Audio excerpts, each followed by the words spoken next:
Zika virus has been accidentally found from the Zika forest of Uganda while they were doing studies on yellow fever, which is very common and is also spread by the mosquitoes.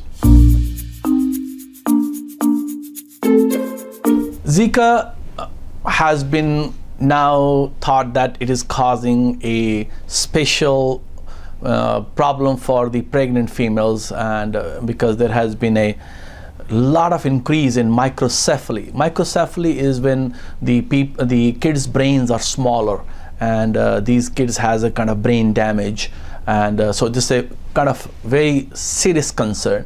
Prior to 2015 January, around 0.5% kids were born in Brazil with microcephaly. So that's around 0.5 per 10,000. But in the later half, after the July to 2015 to the end of July 2015, there has been more than 3,000 cases been noted. So from 25 to 30 cases versus 3,000 cases. So there is a suspicion that Zika virus is responsible for creating this the abnormality in the fetus heads, although that has been clearly established yet. So I certainly will not love to travel with the Zika virus if there is a pregnant female or you want to get pregnant. So it's absolutely no. Looking at the current evidence and circumstances, but I feel bad for the cases who are living in that areas where the Zika virus is causing a epidemic kind of problem right now. So if you're traveling or you're living in that area, the simple things that you can do is mosquito repellents, wearing long sleeves. I'm not in favor of using chemicals like D10 type of stuff because it neurologically damages. The permethrin is also another kind of, but it's also a toxic stuff, neurotoxins.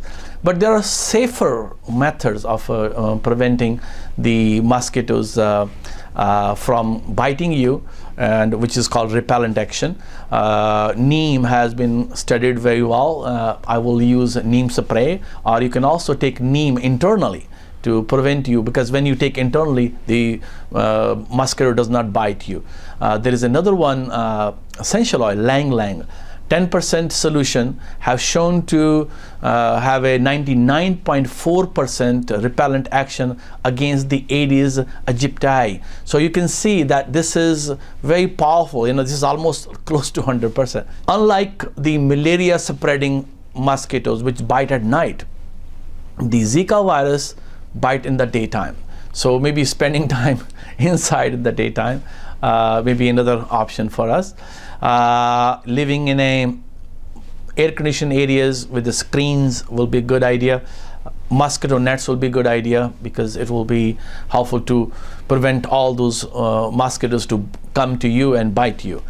And unfortunately, it's also transmitted sexually too. There has been one case reported recently in Dallas where the partner got through the sex. So we are still figuring it out. We are finding it out what's going to happen with Zika virus. Is it the real cause of microcephaly?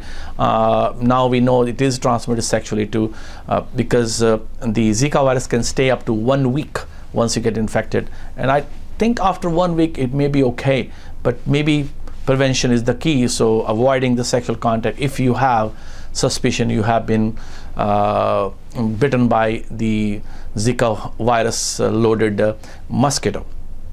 The Zika virus symptoms are very mild, like any other viruses. Has a fever, can go up to 102 and sometimes higher, skin rash, conjunctivitis. So you feel like you're going to have a flu kind of symptoms.